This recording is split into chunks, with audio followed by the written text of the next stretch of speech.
नमस्कार बहनों और भाइयों, मित्रों, प्यारे बच्चों। आप सभी को होली की बहुत बहुत बधाई, बहुत बहुत शुभकामनाएं।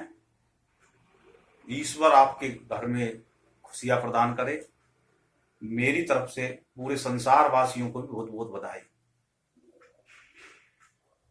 हमारी ये जो चैनल है ये ज्ञान सागर है और इसमें ज्ञान का सागर बहता रहता है। तरह तरह की बातें इसमें आपके सामने बताई जाती हैं। और जैसा कि आज होली का दिन है तो सबको ये भी पता होनी चाहिए कि भाई होली क्यों मनाई जाती है, इसके पीछे क्या कारण है, क्या वैज्ञानिक कारण है, क्या सामाजिक कारण है, ये हम आपको बताएंगे। पौराणिक क्या रहस्य है और भारत में ही मनाई जाती है या और भी किसी संसार के देशों में इसका कोई रूप बदल के मनाई जाती है, इस विषय में से भी पर्दा हटाएंगे। भारत जो है उत्सवों का देश है, तो इसलिए हमारा ये फर्ज बनता है, क्योंकि भारत वसुदेव कुटुंब की नीति अपनाता है कि सभी संसार में सुखी शांति मिले। तो आज का दौर है बड़ा अशांत दौर चला हुआ है। मैं ईश्वर से कामना करता हूं कि यह शांत दौर खत्म हो, सबको सद्बुद्धि आए, सब में सद्भावना आए, वाणी में संयम आए, प्राणियों में सद्भावना रहे, सबके घर में सुख शांति हो। अब आते हैं विषय पे कि होली का जो त्योहार है सनातन की, भारत के सनातन की मूल है, पहले से ही है। इसके अनेकों पक्ष जोड़कर इसको देखा जाता है, जिसमें कुछ धार्मिक हैं, सांस्कृतिक हैं, सामाजिक हैं, कुछ मौसम संबंधित हैं और कुछ वैज्ञानिक तथ्य भी इसमें हैं। तो सबसे पहले उठाते हैं पौराणिक बातों को, धार्मिक विषयों को। तो इसके धार्मिक विषय में और पौराणिक विषय में इसमें तीन बातें आती हैं। पहला तो है भक्त प्रहलाद का और हिरण्यकश्यपु का मरण और होलिका का दहन, जिसके नाम से ये चल रहा है। दूसरा है कामदेव का पुनर्जन्म। शिवजी ने, ये हम बताएंगे धीरे धीरे डिटेल में, कामदेव है। इसका कारण जो वसंत उत्सव के रूप में मनाया जाता है। तीसरा कारण है ढुंडी। ढुंडी नाम की एक राक्षसी थी, वो बड़ा गर्दा काटती थी, उसको ठिकाने लगाया गया था इस तरीके से। और इसी तरह से ही श्री कृष्ण के समय में एक पूतना नाम की राक्षसी थी, वो भी बालकों को ले जाया करती थी, उसको भी श्री कृष्ण ने ठिकाने लगा दिया, उद्धार कर दिया। और उसके बाद में ये स्थिति बनी, जो उसका भी दहन ऐसी करा गया।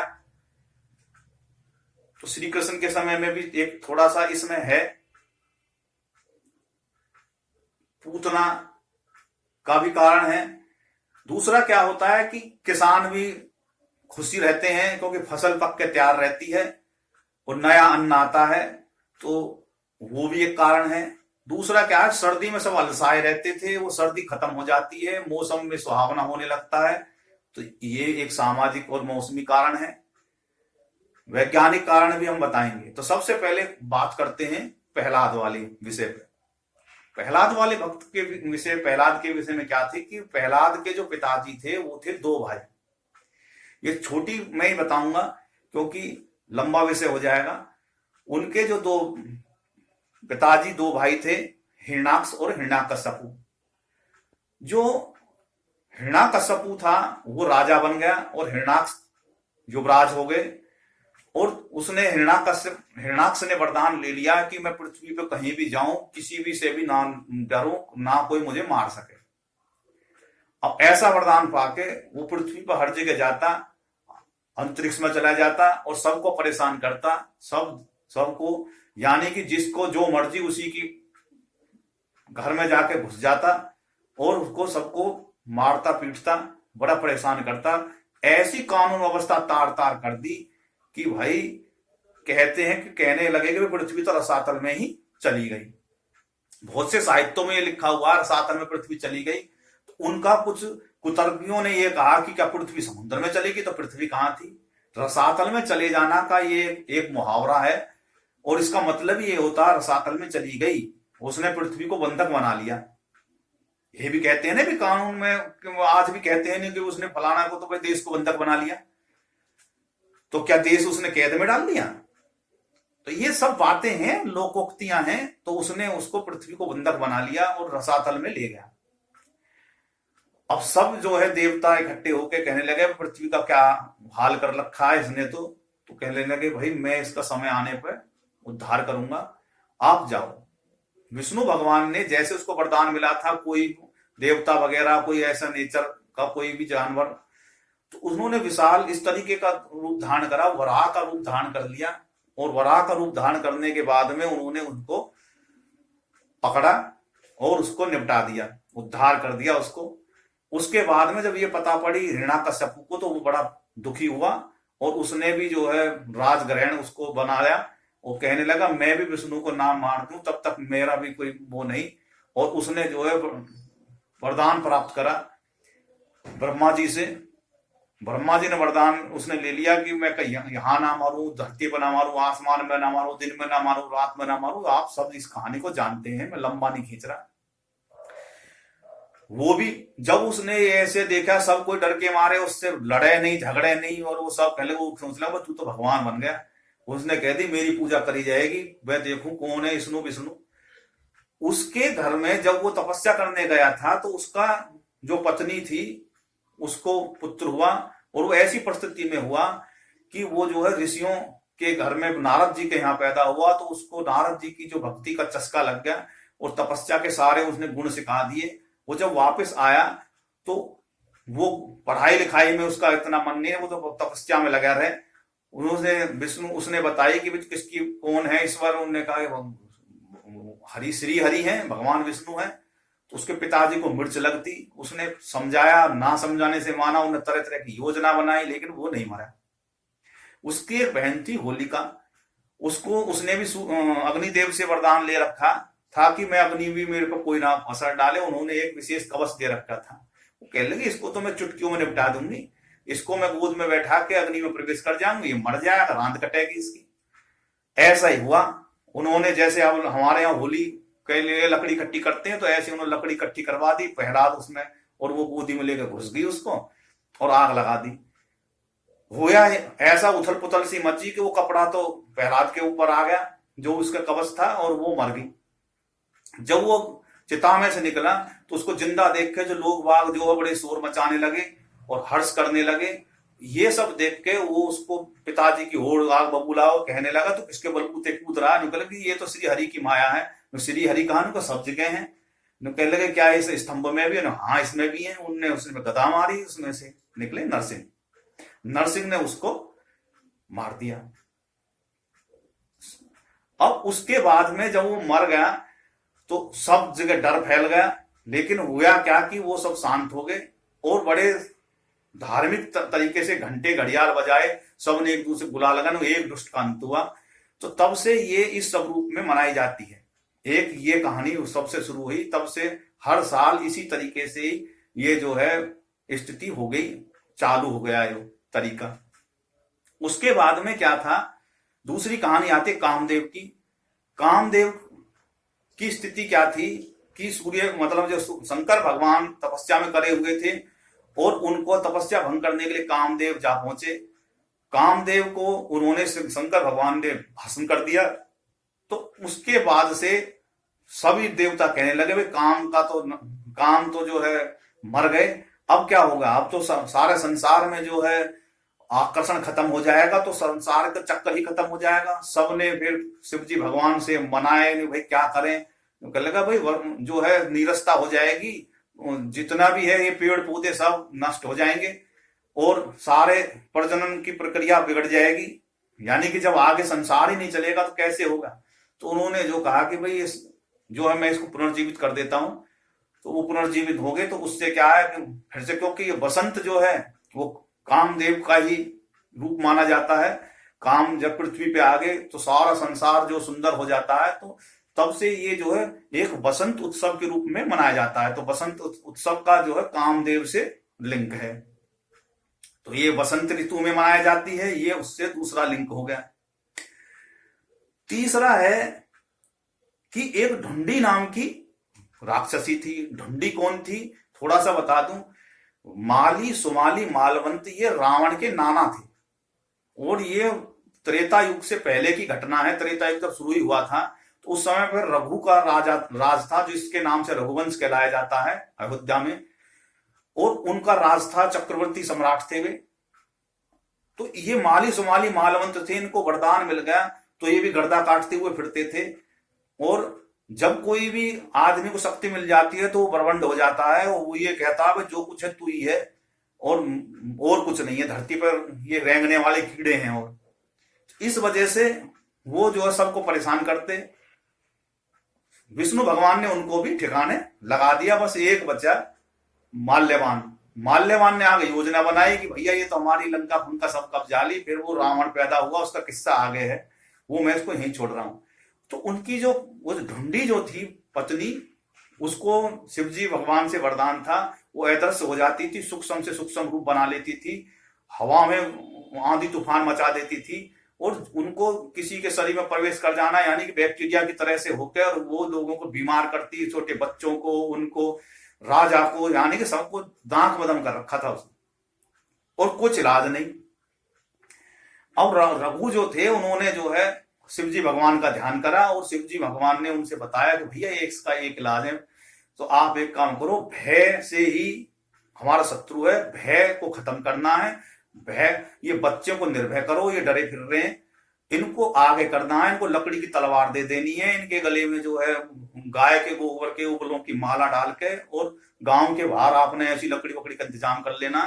और शाम के समय में दोनों वक्त जब मिले, जब आपने हुड़दंग मचाना, पूरी तरीके से चित्कार करनी, फब्ती कसनी है, फब्ती में गाली गलोच भी चलेंगी, और ऐसे ही करते हुए ढोल शंख नगाड़े बजाते हुए जहां वो गर्दा काटे उस दौरान वो जो वहां तक पहुंचना है, और शोर मचाना है, नगाड़े बजाने हैं, टल्ली बजानी है, उससे उसके कान के पर्दे मस्तिष्क के वहां फट जाएंगे और उसका अंत हो जाएगा। उसके बाद में आपने जो है वो नगर के बाहर जो है वो लकड़ियों का जो इंतजाम कर रखा था उसमें ये बुरकुले वगैरह डाल देने, और उसमें कपूर अगर वगैरह सारे सुगंधित वस्तु और औषधियां डाल के उसमें आग लगा लेनी है, घी डाल देना है, और उससे जो उनसे वातावरण शुद्ध हो जाएगा और सब कुछ शांति हो जाएगी। अगले दिन आपने खूब उत्साह उमंग से वो करना है, और खूब नहाना धोना है, और पकवान खाने हैं।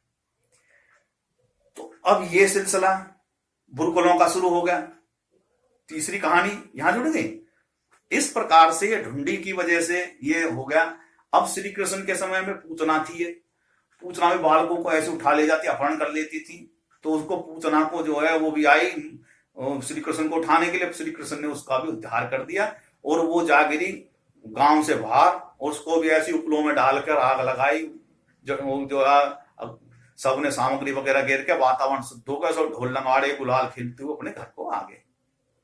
तो इस प्रकार से पूतना राक्षसी भी कामदेव का भी है, वसंत का होती है। फिर इस दौरान फसल भी पकने लगती है, किसान भी मस्त हुए रहते हैं, मौसम में सुहावना हुआ रहता है, सब एक दूसरे के प्रति आकर्षित हो जाते हैं, जैसे फूलों को, रंग को, महक को, सब आसमान में, तो स्त्री पुरुष एक दूसरे के प्रति आकर्षित हुए रहते हैं, और मस्ती में एक दूसरे पर डायलॉग मारते रहते हैं।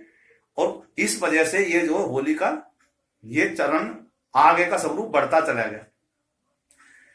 अब भगवान राम के समय भी ये मनाई जाती थी, श्री कृष्ण के समय भी मैंने बताया मनाई जाती थी। अब है संसार के अन्य देशों में। संसार के अन्य देशों में भारत के नजदीक है चीन। चीन में जो है ये सौर के उत्सव के रूप में मनाया जाता है। जब सर्दी खत्म होने लगती है तब उसके समय में वे ऐसे ही एक दिन इकट्ठे होकर दिन निश्चित कर लेते हैं, और वो जो है शोर मचाते हैं, और एक दूसरे को गुलाल लगाते हैं, अपना डायलॉग बाजी करते हैं, ढोल नगाड़े बजा के पटाखे छूटते हैं। ये भी देखो बिल्कुल मिलता जुलता है। जापान में है सेत सुबुन उत्सव मनाया जाता है, वो भी शोर के और जो है हुड़दंग काटने का उत्सव है। उसमें भी एक ओनी नाम की राक्षसी थी, वो जो है उसका भी उन्होंने ऐसे ही ढोल नगाड़े शंखों के माध्यम से ही उसका अंत किया, उसको भगा दिया। तो वहां भी कहने में सुख शांति मिल गई। उन्होंने भी सिमाने में ले जाके उसमें ऐसे ही आग लगाई और जो है अपनी सामग्री वगैरह डाल डूल के वे भी अपने अपने हर्ष उल्लास से अपने अपने घरों में आए। अगले दिन उन्होंने खूब जो है रंग उत्सव करा और पकवान खाए। इस तरीके से वो जापान में हो गया। यूरोप में भी ऐसे ही है।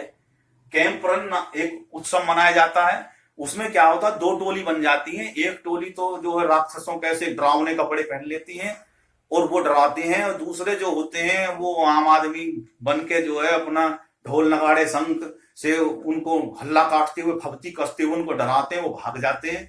और फिर वो भी ऐसे ही एक दूसरे को मतलब ऐसे ही एक दूसरे को खुशी मनाते हुए पटाखे छोड़ते हैं और अपने अपने घर में आके पकवान बनाते हैं और हर्षोल्लास से करते हैं। ये सर्दियों के अंत का ही उत्सव वहां पे मनाया जाता है।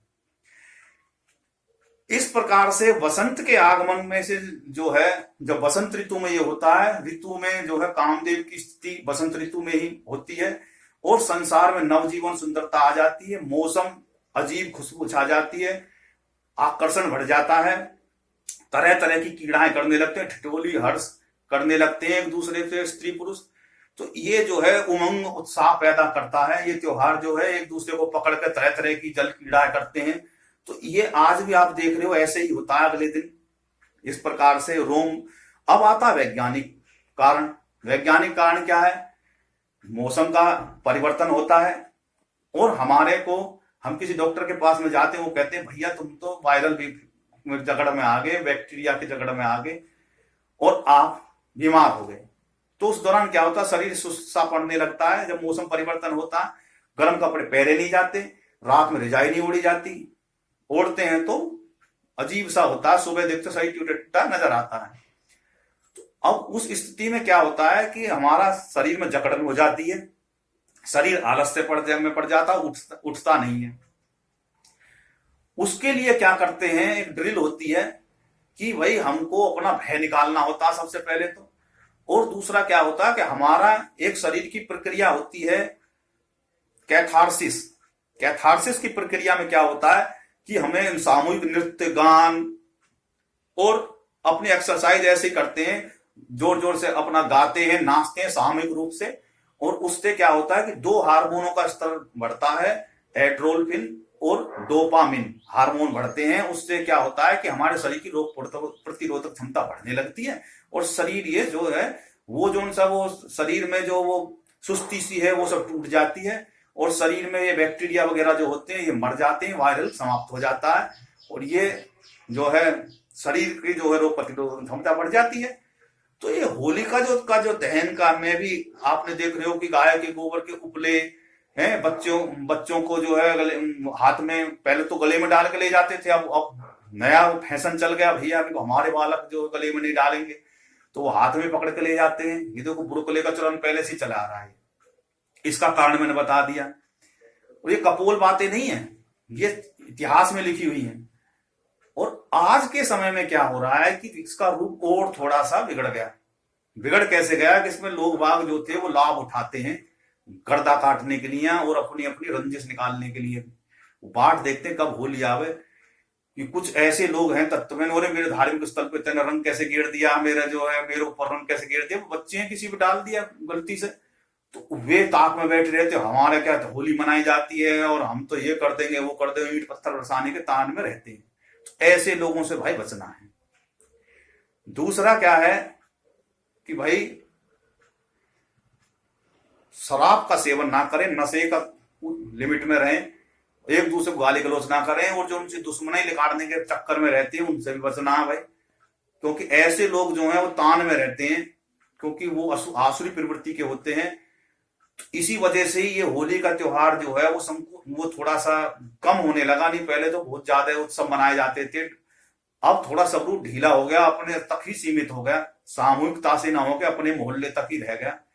इसी कारण से क्योंकि एक भाई लड़ाई झगड़ा ना हो तो भाई अपने घर में आराम से, अपने पास पड़ोस में मोहल्ले में खूब आराम से होली का उत्सव मनाओ।